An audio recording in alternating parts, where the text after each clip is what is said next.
अपने उच्च पौष्टिकता एवं औषधीय मानों के कारण खुम्ब को एक संपूर्ण खाद्य के रूप में जाना जाता है।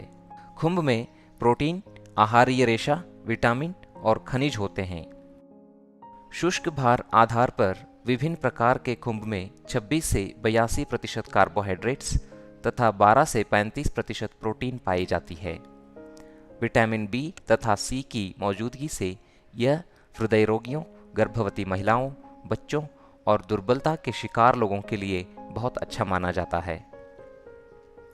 हालिया समय में लोगों में स्वास्थ्य के प्रति जागरूकता उत्पन्न होने के कारण खुम्ब को महत्व मिल रहा है। विश्व भर में अनेक आदिवासी समूह के बीच खुम्ब को भोजन के रूप में उपभोग किया जाता था। तदुपरांत अनेक वर्षों से लोगों द्वारा खुम्ब की कृत्रिम खेती निसंदेह एक सर्वश्रेष्ठ चीज है जो कि मानव सभ्यता के लिए घटित हुई है।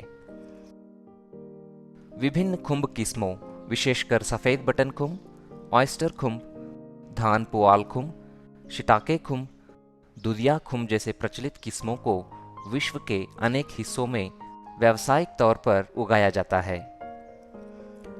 विश्व भर में सफेद बटन की खेती भीतरी नियंत्रित वातावरण में की जाती है, जो कि अधिक लागत वाली कृषि व्यवसाय गतिविधि है। किसानों के बीच इसे अधिक निवेश वाला कृषि व्यवसाय माना जाता है। हालांकि हरियाणा राज्य में सरल खेती तकनीकों को अपनाकर किसानों द्वारा बटन खुम्ब की मौसमी खेती कम निवेश के साथ एक सफलतम कृषि व्यवसाय बन गया है। धनखड़, गांव खुबड़ू, डिस्ट्रिक्ट सोनीपत, हरियाणा। मैंने 1990 में मशरूम ग्रोइंग का काम शुरू किया था, जो एक झोपड़ी से कुल 15,000 रुपये की लागत से काम शुरू किया था। आज मैं इसको काम को बढ़ाता आज 150 झोपड़ियों तक पहुंच गया हूं, जिसकी लागत कॉस्ट पर झोपड़ी 1 लाख के आसपास है। 150 झोपड़ियों की लगभग 1.5 करोड़ के आसपास।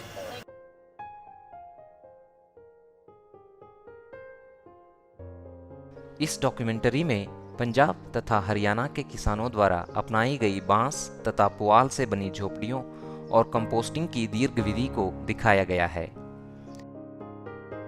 किसानों द्वारा सड़क के समीप स्थान की पहचान की जाती है और कंपोस्ट तैयार करने तथा झोपड़ियों के लिए जरूरी क्षेत्रफल का निर्धारण किया जाता है। इस चुनी हुई जमीन को सीधा किया जाता है। आमतौर पर यह पाया गया है कि कंपोस्टिंग तथा झोपड़ियों के लिए लगभग समान क्षेत्र का अंकन किया जाता है।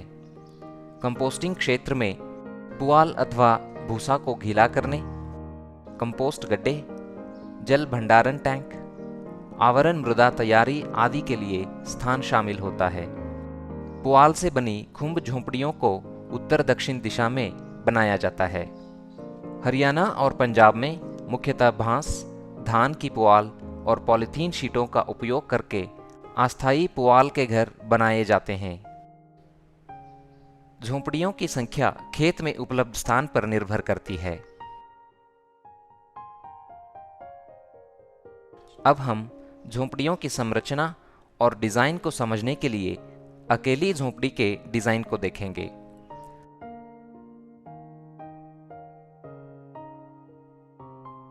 आमतौर पर 3 रैक वाली व्यवस्था के लिए 22.5 बाय 60 फीट एवं 4 रैक वाली व्यवस्था के लिए 28.5 बाय 60 फीट क्षेत्रफल की आवश्यकता होती है।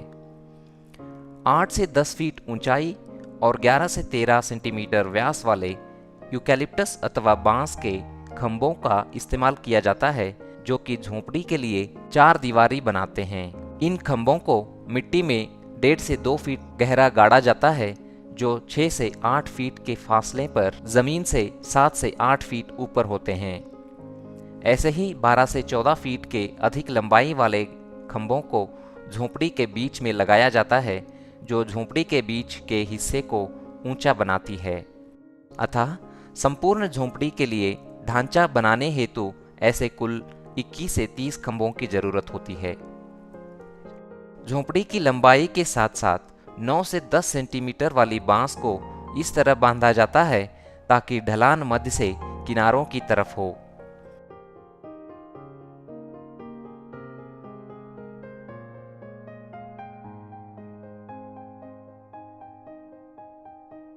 ढलान वाली बांस के खंभों को मध्य से किनारों तक समानांतर रखा जाता है, जो कि पुआल छत और पॉलीथीन शीट को उतरने से रोकता है। आमतौर पर ढलान वाली बांस की इस श्रृंखला को 1 से 1.5 फीट के फासले पर रखा जाता है। कुछ किसान भाई छत के खंभों के बीच सिंथेटिक रस्सी का जाल बनाकर छत को मजबूती प्रदान करते हैं।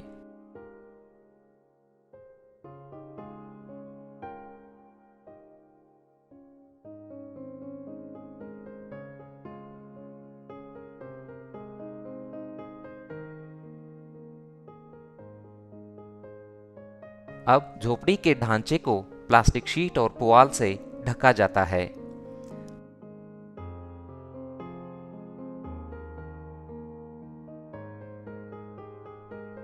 प्रत्येक झोंपड़ी में 3 या 4 रैक होते हैं और प्रत्येक रैक 3 से 4 वर्टिकल शेल्फ में बंटी होती है।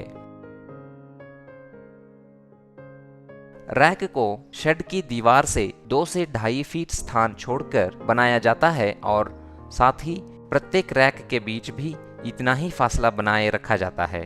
प्रत्येक रैक को खड़ा करने के लिए 9 से 10 सेंटीमीटर के व्यास वाले बांस को 7.5 से 8 फीट लंबाई में काटा जाता है। इन रैकों के खंभों को समानांतर कतारों में लगाया जाता है। खंभों को 3 से 3.5 फीट के फासले पर जमीन की सतह से लगभग 6 फीट ऊपर रखते हुए मिट्टी में 1 से 1.5 फीट गाड़ा जाता है। बांस की ऐसे 2 समानांतर कतारों का उपयोग 1 से 1.25 फीट अंतराल की ऊंचाई पर शेल्फ बनाने में किया जाएगा। प्रत्येक शेल्फ का ढांचा रैक की चौड़ाई और लंबाई के साथ पतले बांस को बांधकर बनाया जाता है। हालांकि प्रथम शेल्फ को जमीन की सतह से लगभग 1.5 फीट ऊपर रखा जाता है। शेल्फ की चौड़ाई के साथ साथ 9 से 12 इंच के फासले पर 22 से 25 फीट पतली लंबी बांस की डंडों की 2 से 3 कतारों को बांधकर इन शेल्फ को मजबूती प्रदान की जाती है। तथापि अधिकांश किसान एक रैक में 3 शेल्फ बनाते हैं, फिर भी 4 शेल्फ बनाना भी प्रचलन में है। खुम्ब उत्पादकों द्वारा उत्पादकता में कंपोस्ट की उल्लेखनीय भूमिका के कारण कंपोस्ट को अत्यधिक महत्व दिया जाता है। हरियाणा और पंजाब में उत्पादककर्ता आमतौर पर अक्टूबर के महीने में कंपोस्टिंग प्रारंभ करते हैं। कंपोस्ट बनाने के लिए किसानों द्वारा मुख्यतः इन सामग्रियों का इस्तेमाल किया जाता है। गेहूं की पुआल 40 क्विंटाल, पोल्ट्री की खाद 20 से 24 क्विंटाल, यूरिया 40 से 50 किलोग्राम, अमोनियम सल्फेट 40 से 50 किलोग्राम, जिप्सम 6 से 7 क्विंटाल, लिंडेन 1 किलोग्राम, फ्यूरडान 2 किलोग्राम।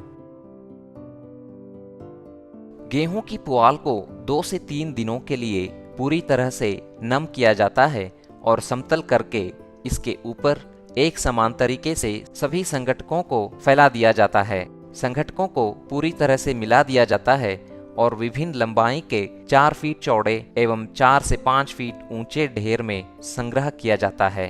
ढेर को तोड़कर अन्य ढेर में बदला जाता है। इस प्रकार का बदलाव 2 से 3 दिनों के अंतराल पर किया जाता है। पलटाई 2 से 3 दिन बाद दी जाती है। 5 से 6 बार पलटाई करने के उपरांत इनमें जिप्सम को मिलाया जाता है और ताज़ा ढेर बनाया जाता है तथा फिर से 3 से 4 बार पलटाई की जाती है। अच्छी कंपोस्ट गहरी भूरे रंग की होनी चाहिए। यह चिपचिपी नहीं होनी चाहिए। इसमें मीठी विशिष्ट गंध होनी चाहिए। यह अमोनिया की गंध से मुक्त होनी चाहिए और साथ ही इसमें अनुकूल नमी बनी रहनी चाहिए। यदि कंपोस्ट चिपचिपी है तब कंपोस्ट ढेर में एक बार और पलटाई की जानी चाहिए। यदि कंपोस्ट माध्यमिक सूखी हो तब अतिरिक्त जल का छिड़काव किया जाना चाहिए। तैयार कंपोस्ट को खुम्ब स्पॉन के साथ मिलाया जाता है और लगभग 4 से 6 इंच मोटी परत को रैक के ऊपर फैलाया जाता है तथा साथ ही लगभग 7 से 12 दिनों के लिए कवकीय माइसीलियम को फैलने दिया जाता है। कंपोस्ट पर माइसीलिया की बसावट के उपरांत एक समान रूप से लगभग 1 इंच की आवरण मृदा की परत को फैला दिया जाता है। मृदा को पूरी तरह से गीला करके और फॉर्मलिन घोल के साथ भिगोकर स्थानीय रूप से आवरण मृदा को तैयार किया जाता है और इस मृदा को विसंक्रमित करने हेतु इसे पॉलीथीन शीट से ढका जाता है।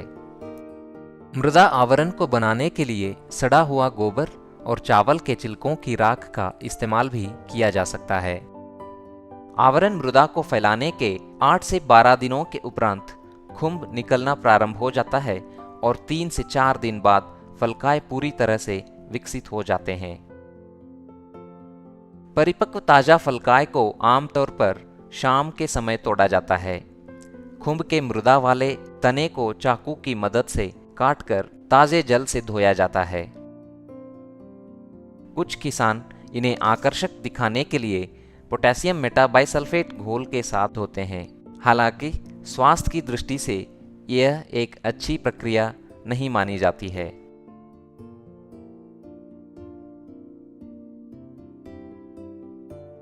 तोड़े गए खुम्ब को नज़दीकी सब्जी बाजार में ले जाया जाता है। खुम्ब में ताजापन बनाए रखने के लिए आमतौर पर रात्रि में परिवहन किया जाना चाहिए। रहने वाला सोनभद्र डिस्ट्रिक्ट हरियाणा और सन 2004 से जो है मशरूम का काम कर रहा हूँ। मैं पहले छोटे स्केल पर काम करता था 4-5 फार्म लगा के, लेकिन मशरूम के अंदर एक अच्छी इनकम सोर्स लगा तो आज मैं 27-28 जुगिया बना के काम कर रहा हूँ और 50 से 55 आदमियों को जो है रोज़गार दे रहा हूँ और मशरूम से मेरे को अच्छा बेनिफिट है। और सन 2014 में जो है भारत सरकार ने मेरे को सम्मानित किया, अवार्ड दिया सोलन में 10 सितंबर को। और मैं कहूँगा भी मशरूम को ज़्यादा से ज़्यादा आदमी लगाएं और बीमारियाँ नहीं रहता है, लेकिन हम जो साफ सफाई से ध्यान करके अपना काम करेंगे तो अच्छा बेनिफिट है इसके अंदर।